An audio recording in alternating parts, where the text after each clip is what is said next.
ನೋಡಿ ಇಷ್ಟು ಹೆಂಡಿದ್ದಾರೆ ಚಾಪೆ. ಅದು ಇದು ಉಂಟಲ್ಲ, ಇದು ಸ್ವಲ್ಪ ಟಫೆಸ್ಟ್ ಪಾರ್ಟ್ ಆಯಿತಾ. ಹೈಸ್ಕೂಲ್ ಇರುವಾಗೆಲ್ಲ ಇಲ್ಲಿದ್ದಳಲ್ಲ ಅವ ನೋಡಿ ಕಾಲೆಲ್ಲ ಕೆಳಗಾಕಿ ಹೇಗೆ ಕೂತ್ಕೊಂಡಿದ್ದಾನೆ ಅಂತ. ಹೋದ್ರು ತೋಟಕ್ಕೆ. ಇವಳು ಮೊಲದಾಗೆ ಹರಿಕೊಂಡು ಹೋಗ್ತಿದ್ದಾಳೆ. ಅಪ್ಪ ಈಗ ಬಂದರು. ಚಿಪ್ಸ್ ಬರೋದಿಲ್ಲೇ. ಅಪ್ಪ ಇವರಿಗೆ ರಸ್ಕ್ ತಗೊಂಡು ಬಂದಿದ್ದಾರೆ, ಅದಕ್ಕೆ ಇವರಿಗೆ ನೋಡಿ ಇಷ್ಟು ಖುಷಿ ಆಗ್ಬೋದು. ನನ್ನಪ್ಪ ತಂದದ್ದು ನಾನು ಮೊದಲ ಸಲ ನೋಡಿದೆ ಆಯ್ತಾ. ಅವ್ರು ಇಲ್ಲಿ ತನಕ ಇದಂತ ಅಂದೇ ಇರಲಿಲ್ಲ ಆಯ್ತಾ. ಏನು ಕೊಂಡಾಟ ಅಪ್ಪಂದು. ಹಲಸಿನ ಹಣ್ಣು ಉಂಟಲ್ಲ, ಇದಕ್ಕೆ ತುಂಬ ಹಳದಿ ಬರುದಿಲ್ಲ ಇದು ಕಲರ್, ಆದರೆ ಸಿಹಿ ಉಂಟಿದು.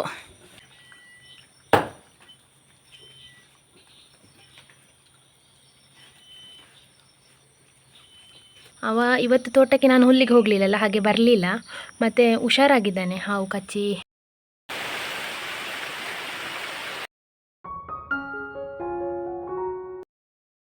ಹಾಯ್ ಎಲ್ಲರೂ ಕೂಡ ನಮಸ್ಕಾರ. ಎಲ್ಲರೂ ಹೇಗಿದ್ದೀರಾ? ಎಲ್ಲರೂ ಆರಾಮ ಸೌಖ್ಯ ಅಂದ್ಕೊಳ್ತಿದ್ದೇನೆ. ನಾನು ನಿಮ್ಮ ಅನುಷಾಕ್ಷಣ ನಾಯಕ್. ಹಾಗೆ ನನ್ನ ಚಾನಲನ್ನು ನೀವು ಮೊದಲ ಸಾರಿ ನೋಡ್ತಿದ್ದೀರಾ ಅಂದರೆ ಪ್ಲೀಸ್ ಸಬ್ಸ್ಕ್ರೈಬ್ ಮಾಡಿ, ಎಲ್ಲರೂ ಬೆಲ್ಲೈಕನ್ ಒತ್ತಿ, ಹಾಗೆ ನಿಮ್ಮ ಫ್ಯಾಮಿಲಿ ಫ್ರೆಂಡ್ಸರಿಗೆ ಶೇರ್ ಮಾಡೋದನ್ನು ಕೂಡ ಮರಿಬೇಡಿ. ಇವತ್ತಿನ ವ್ಲಾಗ್ ಸ್ಟಾರ್ಟ್ ಮಾಡುವ, ಲೆಟ್ಸ್ ಗೋ.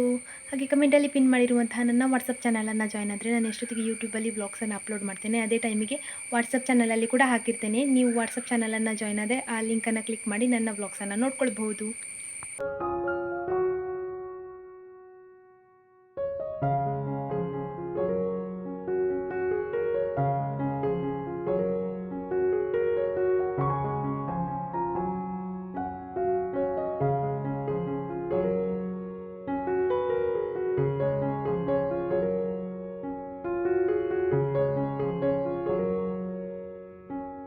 ಉಂಟು ಹಾಗೆ ಇವಳನ್ನು ಸ್ನಾನ ಮಾಡಿಸುವ ಅಂತ ಅಂದ್ಕೊಂಡದ್ದು.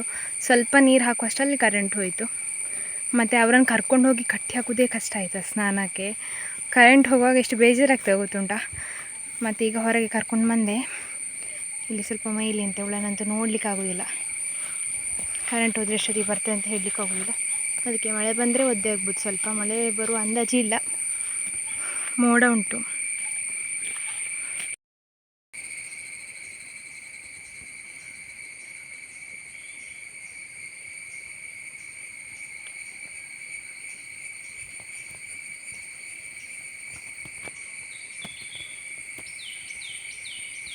ಅಪ್ಪ ನೋಡಿ ಇಷ್ಟು ಹೆಂಡಿದ್ದಾರೆ ಚಾಪೆ. ಅದು ಇದು ಉಂಟಲ್ಲ, ಇದು ಸ್ವಲ್ಪ ಟಫೆಸ್ಟ್ ಪಾರ್ಟ್ ಆಯಿತಾ. ಇದು ಮಾಡಲಿಕ್ಕೆ ನಾನು ಮಾಡ್ಬೋದು, ಆದರೆ ನನಗೆ ಅಷ್ಟು ಅಂದಾಜಿಲ್ಲ ಮಾಡಲಿಕ್ಕೆ. ಮತ್ತು ಇದೊಂದು ಪೀಸ್ ಉಂಟಲ್ಲ, ಇದನ್ನು ನಮ್ಮಲ್ಲಿಗೆ ಮರದ ಕೆಲಸಕ್ಕೆ ಬಂದಿದ್ರಲ್ಲ ಅವರು ಮಾಡಿಕೊಟ್ಟದ್ದು. ಇದು ಪೀಸ್ ಇರಲಿಲ್ಲ ನಮ್ಮ ಮನೆಯಲ್ಲಿ ಮುಂಚೆ ಇದ್ದದ್ದು, ಅದು ಮಿಸ್ ಆಗಿದೆ. ಅದಕ್ಕೆ ಇದನ್ನು ಮಾಡಿಸಿ ಆವಾಗ ಸುಮಾರು ಹೊತ್ತಾಯಿತು. ಹಾಗೆ ಈ ಕೆಲಸ ಇಷ್ಟು ದಿವಸ ಪೆಂಡಿಂಗ್ ಆದ್ದು. ನಿನ್ನೆ ದಿವಸ ಇಡೀ ಅಪ್ಪ ಇದೇ ಕೆಲಸ ಮಾಡಿದ್ದು. ಹಾಗೆ ಇವತ್ತು ಅವರಿಲ್ಲ, ಅಪ್ಪ ಒಂದು ಕಡೆ ಹೋಗಿದ್ದಾರೆ. ಬರುವಾಗ ಮತ್ತೇನೋ ಕಳಿಬೋದು, ಆದಮೇಲೆ ಇದರದ್ದು ಕೆಲಸ ಕಂಪ್ಲೀಟ್ ಮಾಡ್ಬೋದು. ಇದು ಈಗ ನೋಡಲಿಕ್ಕೆ ಅಷ್ಟು ನಿಮಗೆ ಕಂಫರ್ಟೇಬಲ್ ಕಾಣಿಸ್ತಿರ್ಲಿಕ್ಕಿಲ್ಲ. ನೆಕ್ಸ್ಟ್ ಇಷ್ಟಷ್ಟು ಕಂಪ್ಲೀಟ್ ಆಗ್ತಾ ಹೋಗ್ತದಲ್ಲ, ಆಗ ಚೆಂದ ನೋಡಲಿಕ್ಕೆ. ಇದು ನೋಡಿ, ಈ ಸೈಡ್ ಇದು ಪೋರ್ಷನ್ ನೋಡಿ, ಇದನ್ನು ಈ ಥರ ಚೆಂದ ಮಾಡಿ ನೇಯಬೇಕು ಇದನ್ನಿಗೆ. 24ಕ್ಕೆ ಯಾರ್ದೆಲ್ಲ ಬರ್ತ್ಡೇ ಉಂಟು ನಿಮಗೆಲ್ಲರೂ ಕೂಡ ವಿಶ್ ಹ್ಯಾಪಿ ಬರ್ತ್ಡೇ, ಹುಟ್ಟುಹಬ್ಬದ ಹಾರ್ದಿಕ ಶುಭಾಶಯಗಳು. ಯಾವಾಗಲೂ ಖುಷಿಯಾಗಿ ನಗ್ತಾ ಇರಿ. ಜಯಶೀಲ ಅವರು ಕಮೆಂಟ್ ಮಾಡಿದ್ದಾರೆ ಅವರ ಮಗಳದ್ದು ಬರ್ತ್ಡೇ ಅಂತ. ಅವರಿಗೆ ವಿಶ್ ಹ್ಯಾಪಿ ಬರ್ತ್ಡೇ, ಹುಟ್ಟುಹಬ್ಬದ ಹಾರ್ದಿಕ ಶುಭಾಶಯಗಳು. ಯಾವಾಗಲೂ ಖುಷಿಯಾಗಿ ನಗ್ತಾ ಇರಿ. ಜಯಶೀಲ ಅವರು ಅವರ ಮಗಳದ್ದು ಬರ್ತ್ಡೇ ಅಂತ ಹೇಳಿದ್ದಾರೆ, ಅದರ ಮಗಳ ಹೆಸರು ಎಂತ ಅಂತ ಹೇಳಲಿಲ್ಲ. ಜೂನ್ 24ಕ್ಕೆ ಬರ್ತ್ಡೇ ಅಂತೇಳಿ 1-2 ವಾರದ ಮುಂಚೆನೇ ಹಾಕಿದ್ದಾರೆ. ನಾನು ಸ್ಕ್ರೀನ್ಶಾಟ್ ತೆಗೆದಿಟ್ಕೊಂಡಿದ್ದೆ, ಬಟ್ ಅವರದ್ದು ಮಗಳದ್ದು ಹೆಸರು ಹೇಳಲಿಲ್ಲ. ಆದರೂ ಕೂಡ ವಿಶ್ ಹ್ಯಾಪಿ ಬರ್ತ್ಡೇ. ಮತ್ತು ನಿಮ್ಮ ಫ್ಯಾಮಿಲಿದು, ಕಸಿನ್ಸಿದು, ರಿಲೇಟಿವ್ಸಿದು, ಮಕ್ಕಳದ್ದು ಯಾರ್ದಾದ್ದು ಬರ್ತ್ಡೇ ಇದ್ದರೆ 2 ದಿವಸ ಮುಂಚೆ ಅವರ ಹೆಸರು ಮತ್ತು ತಾರೀಖನ್ನು ಮೆನ್ಷನ್ ಮಾಡಿ ನಾನು ಅದೇ ದಿವಸ ಬೆಳಗ್ಗೆ ನಿಮಗೆ ವಿಶ್ ಮಾಡ್ತೇನೆ. ಅಪ್ಪ ಮದ್ದಿಗೆ ಹೋಗಿದ್ದಾರೆ ಆಯಿತಾ. ಅವ್ರು ಬರುವಾಗ ಮಧ್ಯಾಹ್ನ ಕಳಿಬೋದು, ಎಷ್ಟೊತ್ತಾಗ್ತದೆ ಗೊತ್ತಿಲ್ಲ. ಇವರು ಬೆಳಗ್ಗೆ ಹೋಗಿ ಬಸ್ಸಿಗೆ ಡ್ರಾಪ್ ಮಾಡಿ ಬಂದರು. ಹಾಗೆ ನಾನೀಗ ದನಗಳನ್ನು ಹೊರಗಡೆ ಬಿಟ್ಟಿದ್ದೇನೆ. ಇವತ್ತು ತುಂಬ ಸೆಗಣಿಯಾಗಿದೆ. ಹಾಗೆ ನಾನು ತರಗೆಲೆದು ಕಟ್ಟ ಉಂಟಲ್ಲ, ಅದನ್ನು ತಂದು ಹಾಕುವಂತಿದ್ದೇನೆ. ಮತ್ತು ಸುಮಾರು ಸಮಯ ಆಯಿತಲ್ಲ, ಹೇಗೂ ಅಲ್ಲಿ ಸ್ಟಾಕಲ್ಲಿ ಉಂಟು. ಇವತ್ತೊಂದು ದಿವಸ ಉಪಯೋಗ ಮಾಡುವ ಅಂತ. ಯಾಕಂದರೆ ಅದು ಕೆಳಗೆ ಸೆಗಣಿ ಆಗೋದು ತಡಿಲಿಕ್ಕೆ ಆಗ್ತವೇ ಇಲ್ಲ ಈ ಸಲ. ಸ್ವಲ್ಪ ಅದು ಒಣಗಿದಲ್ವ, ಹಾಗೆ ಅಟ್ಲೀಸ್ಟ್ ಅದರಿಂದ ಅದು ಅಡ್ಜಸ್ಟ್ ಆಗ್ತದೆ ಅಂತ ನೋಡುವ ಅಂತ. ಮತ್ತು ಒಂದು ತರಗೆಲೆದು ಕಟ್ಟ ಹೊರಗೆ ಬಿದ್ದಿದೆ, ಅಂದರೆ ಸೋಲಾರ್ ಟರ್ಬಲಿಂದ ಮೊನ್ನೆ ಗಾಳಿಗೆ ಏನೋ ಗೊತ್ತಿಲ್ಲ. ಹಾಗೆ ಅದನ್ನು ತೆಗಿಲಿಕ್ಕೆ ಆಗ್ತದಾ ಇಲ್ಲದ್ರೆ ಈಚೆ ಸೈಡಿಂದ ತೆಗೆಯುವ ಅಂತ ನೋಡಬೇಕು. ಹಾಗೆ ಒಂದು ಥರ ಗೆಲ್ಲಿತು ಕಟ್ಟ ಒಂದು ಸ್ವಲ್ಪ ಹೊರಗಿತ್ತು, ಅದನ್ನು ಎಳ್ದೆ ಆಯ್ತು, ಅದು ಬಂತು. ಆದರೆ ಇದನ್ನು ಕೊಂಡೋಗ್ಲಿಕ್ಕೆ ನಾನು ಬಟ್ಟೆ ತಗೊಂಡು ಬರಬೇಕಷ್ಟೇ. ಇದನ್ನು ಕೊಂಡೋಗಿ ಹಾಕಬೇಕೀಗ. ಬಟರ್ ಆ್ಯಪಲ್ ನೋಡಿ, ಟ್ವಿನ್ಸ್ ಹೇಗೆ ಉಂಟಲ್ಲ. ಹುಳಿ ಅಂತ ಹೇಳಿದರೆ ಹುಳಿ ಆಯಿತಾ, ಹಾಗೆ ನಾನು ತಿನ್ನಲಿಕ್ಕೆ ಹೋಗೋದಿಲ್ಲ, ನಂಗೆ ಅಷ್ಟು ಇಷ್ಟ ಇಲ್ಲ ಇದು. ಮುಂಚೆ ಕಾಲೇಜ್ ಇರುವಾಗೆಲ್ಲ ಕೊಂಡೋಗ್ತಿದ್ದೆ, ಕಾಲೇಜು ಹೈಸ್ಕೂಲ್ ಇರುವಾಗೆಲ್ಲ. ಹುಳಿ ಸೀನಿಯರ್ ಹೊರಟಿದ್ದಾರೆ ತೋಟಕ್ಕೆ ಆಯಿತಾ, ಅವರೊಟ್ಟಿಗೆ ಈ ಚಿಕ್ಕದು ಕೂಡ ಪಡಿ ನೋಡಿ ಹೋಗುದು ಸೀದಾ. ಪಡಿ ಮಾಮೂಟಿಗೆ ಸೀದಾ ಹೋಗ್ತಾ ಇದ್ದಾನೆ. ಎಲ್ಲಿ ಇದ್ದೇನೆ ಅಂತ ಸಹ ಗೊತ್ತಿಲ್ಲ ಅವನಿಗೆ, ದಾರಿ ತಪ್ಪಿದ್ರೆ ಅಷ್ಟೇ. ಮೊದಲ ಸಲ ಇವನು ತೋಟಕ್ಕೆ ಕಾಲಿಟ್ಟದು. ಇವರಾದರೂ ಬರ್ತಾರಲ್ಲ, ಇದು ನಮ್ಮ ಕಜ್ಜೋ ಅವಸೇಗ ಜಾಯ್ನ್ ಆಗುತ್ತೆ ಅವರೊಟ್ಟಿಗೆ. 3 ಹುಡುಗರು ದೂರನ ಹೊರಟಿದ್ದಾರೆ ಮಾತ್ರ. ಇನ್ನು ದಾರಿ ಗೊತ್ತಾಗದೆ ಬೊಬ್ಬೊಡಿಲಿಕ್ಕೆ ಉಂಟಿವ. ಇವಳು ಇಲ್ಲಿಂದ ಹುಡುಕಿಕೊಂಡು ಬರ್ತಾ ಇದ್ದಾಳೆ, ಎಲ್ಲಿ ಹೋದ್ರು ಹುಡುಗರೆಲ್ಲ ಅಂತ. ಕುഞ്ഞി ದೂರ ದೂರ ಕುഞ്ഞು, ಅವರು ಹೋದ್ರು ತೋಟಕ್ಕೆ. ಇವಳು ಮೊಲದಾಗೆ ಹಾರಿಕೊಂಡು ಹೋಗ್ತಿದ್ದಾಳೆ. ಆಚೆ ಹೋದ್ರು ಅವರು, ತೋಟಕ್ಕೆ ಹೋದ್ರು. ಹೋಗ್ಬೋದು ನೀನು ಸಹ. ಅವ ಪಡೀಗ ಓಡಿ ಬರ್ತಾನೆ ನೋಡಿ, ಬಂದ ಇವಳು ಬೊಬ್ಬೆ ಹೊಡಿತಿದ್ದಾಳಲ್ಲ ಅದಕ್ಕೆ.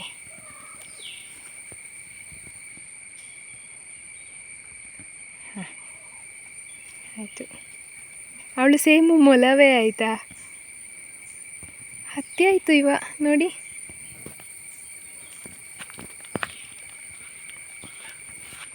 ದೂರ ನುಗ್ಗೆ ಕೊಲ್ಲಿದು ಗಿಡ ಇದು.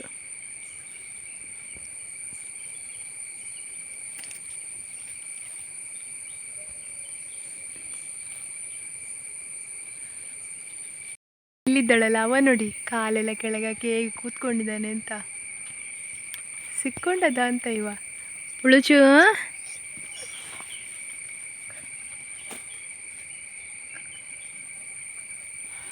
12 ಆಯಿತು. ಇವಾಗ ನಂದು ಹುಲ್ಲಾಯಿತು, 2 ಕಟ್ಟ ಹುಲ್ಲು ಮಾಡಿದೆ. ಇಲ್ಲಿ ಹಿಂದೆ ಹಿರಿದದ್ದು ವ್ಲಾಗ್ ಮಾಡಲಿಕ್ಕಾಗಲಿಲ್ಲ, ಯಾಕಂದರೆ ನನ್ನ ಫೋನಲ್ಲಿ ಚಾರ್ಜ್ ಇರಲಿಲ್ಲ. ಹಾಗೆ ಚಾರ್ಜಿಗಿಟ್ಟ ಹೊತ್ತಲ್ಲಿ ಹುಲ್ಲು ಮತ್ತು ಅಲ್ಲಿ ಒಂದು 2 ಗಿಡ ಇತ್ತು, ಅದು ನೆಕ್ಸ್ಟ್ ನಮ್ಮ ಕೊಟ್ಟಿಗೆಗೆ ತಾಗ್ತದೆ ಅಂತ ಹೇಳಿ ಅದನ್ನು ಸಹ ಕಟ್ ಮಾಡಿ ಸೊಪ್ಪು ಸಹ ಆಯಿತು ಅದರಲ್ಲಿ ಸ್ವಲ್ಪ. ಮತ್ತು ಇವರನ್ನು ಸ್ವಲ್ಪ ಒಳಗೆ ಕರ್ಕೊಂಡು ಬಂದು ಕಟ್ಟಿದ್ದೇನೆ ದನಗಳನ್ನು. ಇನ್ನು ಮಧ್ಯಾಹ್ನಕ್ಕೆ ತಿನ್ನಲಿಕ್ಕೆ ಅಂತ ಅದು ಪ್ರಿಪೇರ್ ಮಾಡಬೇಕಷ್ಟೇ. ಬಟ್ಟೆ ವಾಶ್ ಬಾಕಿ ಉಂಟು, ಮಳೆ ಹನಿಲಿಕ್ಕೆ ಸಹ ಶುರುವಾಯಿತು. ನಾನು ಉಂಟಲ್ಲ ಹುಲ್ಲು ಮಾಡಲಿಕ್ಕೆ ನನಗೆ ಸ್ವಲ್ಪ ಹೊತ್ತು ಜಾಸ್ತಿ ಆಯಿತು ಇವತ್ತು. ನನಗೆ ತೋಟಕ್ಕೆ ಹೋದರೆ ತರಲಿಕ್ಕೆ ಕಷ್ಟ ಆಗ್ತದಲ್ಲ, ಅದಕ್ಕೋಸ್ಕರ ಇಲ್ಲೇ ಇರ್ತದೆ. ಅದು ನೆಟ್ಟ ಹುಲ್ಲು ತಾಗಿದ್ರೆಲ್ಲ ಬರೆ ಎಲ್ಲ ಬರ್ತದಲ್ಲ, ಅದಕ್ಕೆ ಇವರು ಸ್ಪೋರ್ಟ್ಸಿಗೆ ಹಾಕೋದನ್ನು ನಾನು ಹಾಕ್ಕೊಂಡಿದ್ದೇನೆ. ಇಲ್ಲಾಂದರೆ ಬರೆ ಬಂದರೆ ಎಷ್ಟು ಉರಿ ಅಂತ ಹೇಳಿದರೆ ತುಂಬ ಕಷ್ಟ. ನೆಟ್ಟ ಹುಲ್ಲು ಕೊಯ್ದು ಮಾಡುವವರಿಗೆ ಗೊತ್ತಿರ್ಬೋದು ಅದರದ್ದು ಕಷ್ಟ. ಅಂದರೆ ಅದರದ್ದು ಈ ಹುಲ್ಲಿನ ಬದಿ ತುಂಬ ಶಾರ್ಪ್ ಇರ್ತದೆ, ತಾಗಿದ್ರೆ ಒಳ್ಳೆ ಸ್ಕ್ರ್ಯಾಚಸ್ ಬರ್ತದೆ. ಅದಕ್ಕೋಸ್ಕರ ಸ್ವಲ್ಪ ಕೆಲವರೆಲ್ಲ ಶರ್ಟೆಲ್ಲ ಹಾಕಿ, ಅಂದರೆ ಉದ್ದದ ಕೈ ಶರ್ಟೆಲ್ಲ ಹಾಕಿ ಹುಲ್ಲೇರಿಲಿಕ್ಕೆಲ್ಲ ಹೋಗ್ತಾರೆ. ಅದಕ್ಕೆ ನಾನು ಇದು ಹಾಕ್ಕೊಂಡೆ. ದನಗಳು ನೋಡಿ ಇಲ್ಲಿದ್ದಾರೆ, ಒಬ್ಬಳನ್ನ ಅಲ್ಲಿ ಕಟ್ಟಿದ್ದೇನೆ, ಇನ್ನೊಬ್ಬಳನ್ನ ಈಚೆ ಕಟ್ಟಿದ್ದೇನೆ. ಇಲ್ಲಿ ಹುಲ್ಲೆಲ್ಲ ಉಂಟಲ್ಲ ಜಾಸ್ತಿ ಮೇಯ್ಲಿ ಅಂತ. ಹೊರಗೆ ಸ್ವಲ್ಪ ಹೊತ್ತು ಇದ್ದರು, ಮತ್ತು ನೀರು ಕುಡಿಲಿಕ್ಕೆ ಅಂತ ಒಳಗೆ ಬಂದರು. ಒಳಗೆ ಬಂದು ಅಲ್ಲೇ ಕಟ್ಟಿ ಹಾಕಿದ್ದೆ ನಾನು. ಇನ್ನು ಸ್ವಲ್ಪ ಹೊತ್ತಾದಮೇಲೆ ಹಟ್ಟಿಯಲ್ಲಿ ಕಟ್ಟೋದು. ವೆದರ್ ಈಗ ಮಳೆ ಬರಲಿಕ್ಕೆ ಶುರುವಾಯಿತು. ತುಂಬ ಲೈಟಾಗಿ ಮಳೆ ಹನಿತಾ ಉಂಟು ನೋಡಿ. ಅಲ್ಲಿ ಆ ಪರ್ವತ ಗುಡ್ಡ ಎಲ್ಲ ಕಾಣ್ತುಂಟಲ್ಲ, ಅಲ್ಲೆಲ್ಲ ಬಿಳಿ ಬಿಳಿ ಕಾಣ್ತುಂಟು, ಅಂದರೆ ಮಳೆ ಬರ್ತಾ ಉಂಟು ಅಂತ. ಲೈಟಾಗಿ, ತುಂಬ ಅಂದರೆ ತುಂಬ ಲೈಟಾಗಿ. ಜೋರು ಬಂದರೆ ದನಗಳನ್ನು ಒಳಗೆ ಕಟ್ಟೋದು.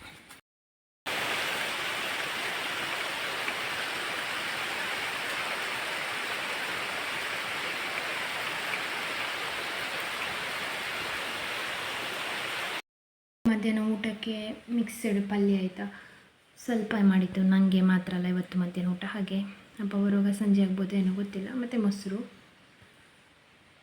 ಇದು ಗಂಜಿ, ಇದರಲ್ಲಿ ಸ್ವಲ್ಪ ನುಗ್ಗೆ ಸೊಪ್ಪು ಸಹ ಉಂಟು, ಮತ್ತು ತರಕಾರಿ ಅಷ್ಟೇ.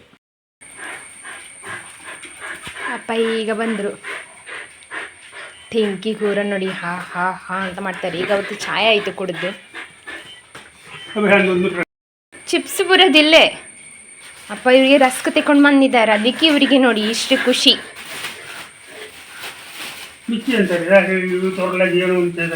ಅಪ್ಪ ನಂಗೆ ಹೇಳುದು ಅವಳು ದೊಡ್ಡ ಜನ ಆಗುದು, ಇದು ರಸ್ಕ್ ನಾನು ಹಾಕುದಿಲ್ಲ ಅಂತ. ಈಗ ಇವರಿಗೆ ಹೊಟ್ಟೆ ತುಂಬ ಮಿಕ್ಸರ್ ಮತ್ತು ಚಿಪ್ಸ್ ಖಾರ ಕಡ್ಡಿ ಎಲ್ಲ ಹಾಕಿದೆ ಚಹಾ ಕುಡಿಯುವಾಗ, ಆದರೂ ಸಹ ರಸ್ಕ್ ತಿನ್ನಬೇಕು. ಅವರು ಸಹ ನೋಡಿ ಕಜ್ಜ ಬಂದ, ಶಂಭು ಇದ್ದಾನೆ, ರಿಂಗಿ ಡಿಂಗಿ, ಎಷ್ಟು ಜನ ಬರ್ತಾರೆ ನೋಡಿ ವೆಲ್ಕಮ್ ಮಾಡಲಿಕ್ಕೆ. ಹಾಂ, ಇವರು ಸಹ ಎಂಟ್ರಿ ಆದರು ನೋಡ್ರಿ ಇಲ್ಲಿಂದ. ನೋಡಿ ನೋಡಿ ಎಂತ ಅಪ್ಪ ಇವಾಗ ಬಂದದ್ದಾಯ್ತಾ, 5 ಆಗ್ತಾ ಬಂತು. ಇನ್ನು ಅವರಿಗೆ ಚಹಾ ಮಾಡಿ ಕೊಡಬೇಕು.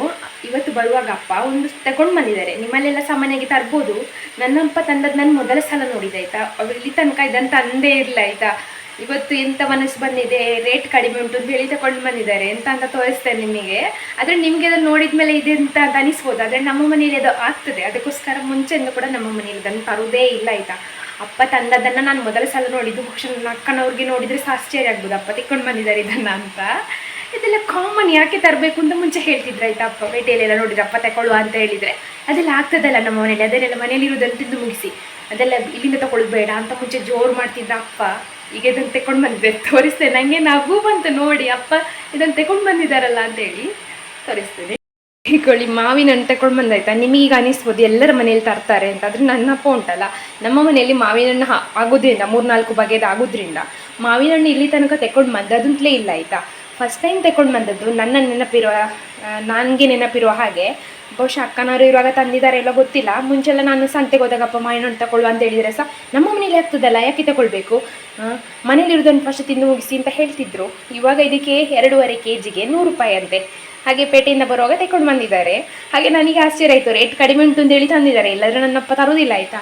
ಮಾವಿನ ಹಣ್ಣೆಲ್ಲ ಮುಂಚೆ ನಮ್ಮ ಮನೆಯಲ್ಲಿ ಇದ್ದದನ್ನು ತಿಂದು ಮುಗಿಸ್ಬೇಕು, ಹೊರಗೆದು ತರಲಿಕ್ಕೆ ಇಲ್ಲ. ಮತ್ತು ಹೊರಗೆದು ಅಂತ ಹೇಳಿ ತಿಂತಿರೋದು ನಾನು ಇದೇ ಫಸ್ಟ್ ಟೈಮ್ ಅಪ್ಪ ತಗೊಂಡು ಬಂದದ್ದು. ಆಮೇಲೆ ನಾನು ದೊಡ್ಡಕ್ಕ ತಗೊಂಡು ಬರ್ತಾಳೆ ವರ್ಷ ಬರುವಾಗ ಮಹಾರಾಷ್ಟ್ರದಿಂದ, ಅದು.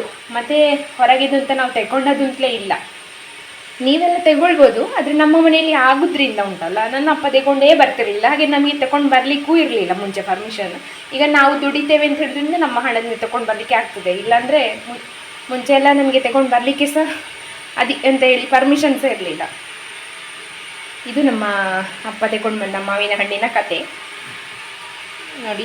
ಚೆಂದ ಉಂಟು ಮಾವಿನ ಹಣ್ಣು. ಮಾವಿನ ಹಣ್ಣು ತಂದಿದ್ದಾರಲ್ಲ ಅಪ್ಪ, ಈಗ ಒಂದು ಕೊಯ್ಲಿಕ್ಕೆ ಹೇಳಿದರು. ಹಾಗೆ ಸಿಪ್ಪೆಲ್ಲ ತೆಗೆದು ಒಂದು ಕೊಯ್ದಾಯ್ತಾ. ಆದರೆ ನನಗೊಂದು ಡೌಟ್ ಆಯಿತಾ, ಈ ಮಾವಿನ ಹಣ್ಣು ರಸಪೂರಿತವಾಗಿರುವುದಿಲ್ಲ, ಮತ್ತು ಇನ್ನೊಂದು ಇದರ ಒಳಗಡೆ ತುಂಬ ಕೇಸರಿ ಇರುವುದಿಲ್ಲ. ಯಾಕೆ, ನಮ್ಮ ಮನೆಯಲ್ಲಿ ಆಗ್ತದಲ್ಲ ಮಾವಿನ ಹಣ್ಣು ಸ್ವಲ್ಪ ಕೇಸರಿಯಾಗಿ ಇಲ್ಲ ಸ್ವಲ್ಪ ಕೆಂಪಾಗಿ ಹೀಗಿರ್ತದೆ ಒಳಗೆ. ಇದು ಹೊರಗಿಂದ ಕಲರ್ ಇರ್ತದೆ, ಒಳಗಿಂದ ಅಷ್ಟು ಕಲರ್ ಇರೋದಿಲ್ಲ. ಸ್ವಲ್ಪ ಸಿಹಿ ಉಂಟು, ನಾನು ತುಂಬ ಸಿಹಿ ಇಲ್ಲ, ಮನೇಲಿ ಆಗುವಷ್ಟು. ನೋಡಿ, ಯಾವಾಗಾದ್ರೂ ಅಬ್ಸರ್ವ್ ಮಾಡಿದರೆ ನಂದು ಯಾವಾಗಲೂ ಒಂದು ಕೂದಲು ಇಲ್ಲಿ ಹೀಗಿರ್ತದೆ. ನನಗೊಂದು ಅದು ಅಭ್ಯಾಸ ಆಯಿತಾ, ಚಿಕ್ಕ ಇರುವಾಗಿಂದ ಸಹ ಕೂದಲನ್ನು ಹೀಗೆ ತಿರುಗಿಸೋದು. ಅದು ಸಹ ಒಂದು ವೇಳೆ ಮುಂಚಿನ ದಿವಸ ಶ್ಯಾಂಪು ಹಾಕಿ ಸ್ನಾನ ಮಾಡಿದರೆ ಅಂತೂ ಹೇಳೋದು ಬೇಡ, ಹೀಗೆ ಇರ್ತದೆ. ನನಗೆ ಮಲಗುವಾಗ ಸಹ ಅದೊಂದು ಅಭ್ಯಾಸ. ಅದು ಬಹುಶಃ ಚಿಕ್ಕ ಇರುವಾಗಿಂದ ಬಂದದ್ದು, ಅದೊಂದು ಅಭ್ಯಾಸ ಉಂಟಲ್ಲ, ಅದು ಬರ್ತದೆ.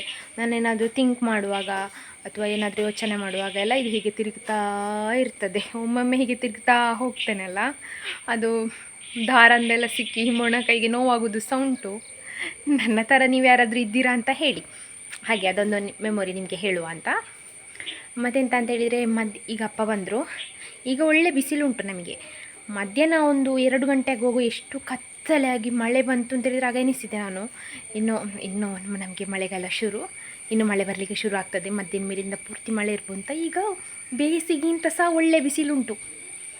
ನಮಗೆ ಯಾಕೆ ಹೀಗೆ ಆಗ್ತಾ ಉಂಟು ಅಂತ ಗೊತ್ತಿಲ್ಲ. ಈ ಸಲದ ಮಳೆಗಾಲ ಬೇಸಿಗೆಗಾಲ ಯಾಕೆ ಆಗಿದೆ ಅಂತ ಗೊತ್ತಿಲ್ಲ. ನಮಗೆ ಆದರೂ ಒಂದು ಸ್ವಲ್ಪ ಮಳೆ ಆದರೂ ಉಂಟು, ಕೆಲವರಿಗೆ ಅದು ಸಹ ಇಲ್ಲ. ಮುಂಬೈಯಲ್ಲೆಲ್ಲ ನೀರಿದು ಸಮಸ್ಯೆ ಅಂತ ಕೆಲವರೆಲ್ಲ ರೀಲ್ಸ್ ಮಾಡಿ ಹಾಕ್ತಾರಪ್ಪ. ನನ್ನನ್ನು ಯಾರಾದರೂ ಮುಂಬೈಯಿಂದ ನೋಡೋರು ಇದ್ದರೆ ಹೇಳಿ, ನೀರಿದು ಸಮಸ್ಯೆ ನಿಜವಾ ಅಲ್ಲ ಅವರು ಸುಮ್ಮನೆ ಹೇಳ್ತಿರೋದಾ ಅಂತ. ಕೆಲವರೆಲ್ಲ ನೋಡಿ ನಮ್ಮ ಹತ್ರ ನೀರು ಬಾಟ್ಲಿ ಉಂಟು ಮುಂಬೈಯವರೇ ನೋಡಿ ಅಂತ ನೀರನ್ನೆಲ್ಲ ತೋರಿಸ್ತಾರೆ. ಬೇರೆ ರಾಜ್ಯದವರೆಲ್ಲ, ಅಂದರೆ ರಾಜಸ್ಥಾನದವರೆಲ್ಲ ತೋರಿಸೋದು, ನಮ್ಮ ಹತ್ರ ನೀರುಂಟು ನೋಡಿ ಮುಂಬೈಯವರೇ, ಬೇಕಾದರೆ ಬನ್ನಿ ತೆಕ್ಕೊಂಡು ಹೋಗಿ ಅಂತೆಲ್ಲ ಹೇಳ್ತಾರೆ. ಸತ್ಯವಂತ ನನಗೆ ಸಹ ಗೊತ್ತಿಲ್ಲ. ಹಾಗೆ ನಿಮ್ಮ ಹತ್ರ ಸಹ ಕೇಳಿದೆ, ಯಾರಾದರೂ ಇದ್ದೀರಾ ನಾನು ಮುಂಬೈಯಿಂದ ನೋಡುವವರು ಅಂತ. ಏನು ಕೊಂಡಾಟ ಅಪ್ಪಂದು. ಗೌರಿ ಗೌರಿ ಅಂತ ಕರೀದೋಳನು. ನೋಡಿ ನೋಡಿ ಅಪ್ಪ ಮನುಷ್ಯರು ನಾಯಿ ಬೆಕ್ಕು ಅದಕ್ಕಿಂತ ಜಾಸ್ತಿ ದನವನ್ನು ಪ್ರೀತಿಸೋದು, ಅವರ ಒಡನಾಡಿ ಮುಂಚೆಯಿಂದ ಸಹ ಅದಕ್ಕೆ. ಈಗ ನೋಡಿ ವೆದರ್ ಚಂದ, ಬೇಸಿಗೆಗಾಲದ ಸಂಜೆ ಸನ್ಸೆಟ್ ಆಗ್ತದಲ್ಲ ಹಾಗೆ. ನಮಗೆ ಸನ್ಸೆಟ್ ಎಲ್ಲ ಕಾಣೋದಿಲ್ಲ ಯಾಕಂದರೆ ನಾವು ತುಂಬ ತಗ್ಗಿನ ಪ್ರದೇಶದಲ್ಲಿರೋದು. ಹಾಗೆ ಹಲಸಿನ ಹಣ್ಣು ಉಂಟಲ್ಲ, ಇದಕ್ಕೆ ತುಂಬ ಹಳದಿ ಬರೋದಿಲ್ಲ ಇದು ಕಲರ್, ಆದರೆ ಸಿಹಿ ಉಂಟಿದು. ಇನ್ನೊಂದು ಹಲಸಿನ ಹಣ್ಣು ಉಂಟು, ಅದು ಹಳದಿ ಜಾಸ್ತಿ, ಸಿಹಿ ಕೂಡ ಉಂಟು. ಮಾತ್ರ ಇದನ್ನು ಸ್ವಲ್ಪ ಕಾಯಿ ಕೊಯ್ದರೆ ಉಂಟಲ್ಲ ಹುಳಿ ಇರ್ತದೆ. ಚಂದ ಹಣ್ಣಾದ್ಮೇಲೆ ಕೊಯ್ದರೆ ಒಳ್ಳೆಯದು.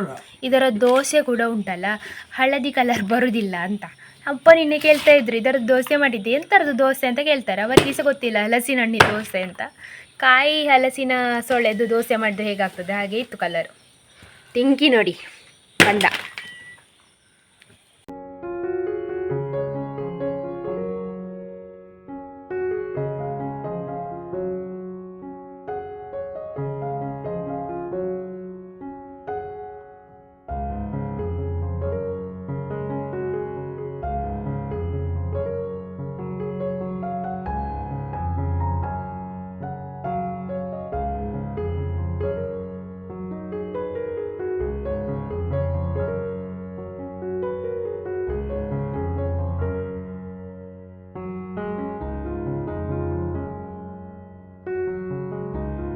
ಚಲೋಲೆ ಹತ್ರ ಇವರೆಲ್ಲ ಇದ್ದಾರೆ. ಶಂಭು ನೋಡಿ, ಅವನಿಗೆ ಹಾವು ಕಚ್ಚಿತ್ತು ಅಂತ ಹೇಳಿದ್ದಲ್ಲ, ಅವ ಇವತ್ತು ತೋಟಕ್ಕೆ ನಾನು ಹುಲ್ಲಿಗೆ ಹೋಗಲಿಲ್ಲಲ್ಲ ಹಾಗೆ ಬರಲಿಲ್ಲ. ಮತ್ತು ಹುಷಾರಾಗಿದ್ದಾನೆ, ಹಾವು ಕಚ್ಚಿ ಅಂದರೆ ಅದರ ನಿನ್ನೆ ಸ್ವಲ್ಪ ಅಂದರೆ ಆ್ಯಕ್ಟಿವ್ ಇರಲಿಲ್ಲ, ಇವತ್ತು ಆ್ಯಕ್ಟಿವ್ ಇದ್ದಾನೆ. ನಾನು ಹುಲ್ಲಿಗೆ ಹೋಗಲಿಲ್ಲ ಹಾಗಾಗಿ ನಿಮಗೆ ಅವ ಗೊತ್ತಾಗಲಿಲ್ಲ. ನೋಡಿ ಹುಷಾರಿದ್ದಾನೆ. ನನಗೆ ಒಬ್ಬರು ಕಮೆಂಟಲ್ಲಿ ಹೇಳಿದ್ರಿ ಅವರ ಬೆಕ್ಕು ಪರ್ಷಿಯನ್ ಕ್ಯಾಟ್ ತೀರಿ ಹೋಯಿತು ಹಾವು ಕಚ್ಚಿ ಅಂತ, ಕೇಳಿ ಬೇಜಾರಾಯಿತು. ನಮ್ಮಲ್ಲಿ ಸಹ ಕೋಬ್ರಾ ಇಲ್ಲ ಆಯಿತಾ, ಮತ್ತೆಂತ ಗೊತ್ತುಂಟಾ, ಕಾಡು ಹಾವೆಲ್ಲ ಉಂಟು. ಅದು ಇವರಿಗೆ ಸಹ ಕಚ್ಚಿದೆ, ಕಳೆದ ಶಿವನಿಗೆ ಕಚ್ಚಿತ್ತು, ಅದಕ್ಕಿಂತ ಮುಂಚೆ ತಪ್ಪಿಗೆ ಕಚ್ಚಿತ್ತು, ಮತ್ತು ಇವನಿಗೆ ಸಹ ಈ ವರ್ಷ. ಹಾಗಾಗಿ ನನಗೆ ನೋಡಿ ನೋಡಿ ಅಭ್ಯಾಸ ಆಗಿದೆ. ನೆಕ್ಸ್ಟ್ ಡೇ ಕಡಿಮೆ ಆಗ್ತದೆ. ನಾನು ಎಂತಾದರೂ ಸಹ ಎಳ್ಳೆಣ್ಣೆ ಉಂಟಲ್ಲ, ಪ್ಯೂರ್ ಎಳ್ಳೆಣ್ಣೆ, ಅದನ್ನು ಹಚ್ಚಿಬಿಡೋದು ಇಲ್ಲಿಗೆ ನೆತ್ತಿಗೆ, ಮತ್ತು ಒಂದು ಸ್ಪೂನ್ ಕುಡಿಸೋದು. ಹಾಗೆ ಮಾಡೋದ್ರಿಂದ ಕಡಿಮೆ ಆಗ್ತದೆ ಅಂತ ನನಗೊಂದು ನಂಬಿಕೆ. ಮುಂಚೆ ಅಮ್ಮ ಮಾಡ್ತಿದ್ರು, ಹಾಗೆ ಹುಷಾರಾಗ್ತದೆ ಸಹ. ಅಪ್ಪ ಮನೇಲಿ ಇರಲಿಲ್ಲಲ್ಲ ಹಾಗೆ ನನಗೆ ಜಾಸ್ತಿ ವ್ಲಾಗ್ ಮಾಡಲಿಕ್ಕಾಗಲಿಲ್ಲ. ಆದಷ್ಟು ವ್ಲಾಗ್ ಮಾಡಿದ್ದೇನೆ, ಯಾಕಂದರೆ ನನಗೆ ಒಬ್ಬಳಿಗೆಲ್ಲ ಸಹ ಮ್ಯಾನೇಜ್ ಮಾಡ್ಕೊಳ್ಳುವಾಗ ಸಾಕಾಗಿತ್ತು. ಇವತ್ತು ದನಗಳನ್ನು ಸಹ ಹೊರಗೆ ಬಿಟ್ಟಿದ್ದೆಲ್ಲ, ಅವರನ್ನು ಕರ್ಕೊಂಡು ಬರುವಾಗಲೇ 1:30 ಆಗಿದೆ. ಮತ್ತು ನಾನು ಊಟ ಎಲ್ಲ ಪ್ರಿಪೇರ್ ಮಾಡಿ, ಊಟ ಒಲೆಯಲ್ಲಿ ಇಟ್ಟರೆ ಬೇಯ್ತದಲ್ಲ, ಮತ್ತು ಒಂದು ಪಲ್ಯ ಎಲ್ಲ ಮಾಡಿ ಊಟ ಮಾಡಿ ರೆಸ್ಟ್ ಮಾಡಿದ್ದು. ಇವತ್ತು ನನ್ನ ಹೋಟೆಲ್ ಮಾಮ ಇದ್ದಾರಲ್ಲ, ಹೋಟೆಲ್ ಮಾಮ ಮತ್ತು ಮಾಮಿ ಅವರು ಸಹ ಬಂದಿದ್ದರು. ಸ್ವಲ್ಪ ಹಲಸಿನ ಹಣ್ಣು ಕೊಯ್ದದ್ದು ಉಂಟಲ್ಲ ಹಾಗೆ ಕೊಂಡೋಗಲಿಕ್ಕೆ ಅವರಿಗೆ ಹೇಳಿದ್ದೆ ನಾನು, ಹಲಸಿನ ಹಣ್ಣು ಕೊಯ್ದುಂಟು ಬನ್ನಿ ಅಂತ. ಅಂದರೆ ಅವರಲ್ಲಿ ಹಲಸಿನ ಮರ ಇಲ್ಲ, ವರ್ಷ ನಮ್ಮ ಅಲ್ಲಿಂದ ಕೊಡೋದು. ಹಾಗೆ ಅವರಿಗೆ ಫ್ರೀ ಇದ್ದರೆ ಬನ್ನಿ ಅಂತ ಹೇಳಿದ್ದೆ. ಅವರು ಬಂದು ತೆಕ್ಕೊಂಡು ಹೋದರು. ನನಗೆ ವ್ಲಾಗ್ ಮಾಡಲಿಕ್ಕೆ ಮರೀತು ಹಾಗೆ. ಮತ್ತು ಅಪ್ಪ ಇಲ್ಲ ಅಂತೇಳಿ ನನಗೆ ಸ್ವಲ್ಪ ಕೆಲಸಗಳು ಜಾಸ್ತಿ ಇರ್ತದೆ, ಅದಕ್ಕೆ ಟ್ರೈಪಾಡ್ ಇಟ್ಕೊಂಡು ಕೆಲಸ ಮಾಡಲಿಕ್ಕೆ ಕಷ್ಟ ಆಗ್ತದೆ. ಅದಕ್ಕೋಸ್ಕರ ಇವತ್ತಷ್ಟು ಜಾಸ್ತಿ ವ್ಲಾಗ್ ಮಾಡಲಿಲ್ಲ. ಇವತ್ತಿನ ವ್ಲಾಗನ್ನು ಇಲ್ಲಿಗೆ ಎಂಡ್ ಮಾಡ್ತಿದ್ದೇನೆ. ಇಷ್ಟ ಆಗಿದ್ದರೆ ಲೈಕ್ ಮಾಡಿ, ಶೇರ್ ಮಾಡಿ, ಕಮೆಂಟ್ ಮಾಡಿ. ಚಾನಲ್ಗೆ ಹೊಸೊಬ್ಬರಾಗಿದ್ದರೆ ಸಬ್ಸ್ಕ್ರೈಬ್ ಮಾಡಿ, ಎಲ್ಲರೂ ಬೆಲ್ಲೈಕನ್ ಒತ್ತಿ. ಹಾಗೆ ಕಮೆಂಟಲ್ಲಿ ಪಿನ್ ಮಾಡಿರುವಂಥ ನನ್ನ ವಾಟ್ಸಪ್ ಚಾನಲನ್ನು ಕೂಡ ಜಾಯ್ನ್ ಆಗಿ, ಮತ್ತು ಇನ್ಸ್ಟಾಗ್ರಾಮಲ್ಲಿ ಸಹ ನನ್ನನ್ನು ಫಾಲೋ ಮಾಡಿ ಆಯಿತಾ. ನಾನು ಕೆಲವು ರೀಲ್ಸ್ ಮತ್ತು ಪೋಸ್ಟ್ ಫೋಟೋಸು ನನ್ನ ನೇಚರ್ ಬಗ್ಗೆ ಎಲ್ಲ ಹಾಕ್ತಾ ಇರ್ತೇನೆ. ಇನ್ಸ್ಟಾಗ್ರಾಮಲ್ಲಿ ನೋಡಿ, ಅನುಷಾಕ್ಷ ನಾಯಕ್ ವ್ಲಾಗ್ಸ್ ಅಂತ ಉಂಟು. ಮತ್ತೆ ಸಿಗುವ, ಅಲ್ಲಿ ತನಕ ಎಲ್ಲರೂ ಕೂಡ ಟಾಟಾ, ಟೇಕ್ ಕೇರ್, ಬಾಯ್ ಬಾಯ್.